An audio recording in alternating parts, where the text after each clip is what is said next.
Petrol নাই মনে হয়। কবে বা থাকে? রোজ তো 1 কিলোমিটার ঠেলতেই হয়। আমাদের গাড়িতে তেল নাতে কি হয়েছে? দাদু গাড়িতে তো আছে।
শালারা সব পেট্রোল বার করে লিছে রে।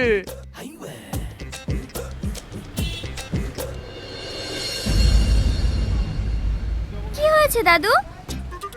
কি আবার হবে? শালারা গাড়ি থেকে সব পেট্রোল বার করে লিছে। আচ্ছা দাদু, ওরা আপনাকে এত বিরক্ত করে, আপনি ওদেরকে বাড়ি থেকে বের করে দেন না কেন? কি করে বের করবো? ওরা তো 2 বছরের ভাড়া আগে থেকে আমাকে দিতে হইছে। তো কি হয়েছে? এমন কিছু একটা করতে হবে যেন ওরা নিজেই বাড়ি থেকে পালিয়ে যায় আর আপনার টাকা ফেরত দিতে না হয়। মানে? এখানে আসেন,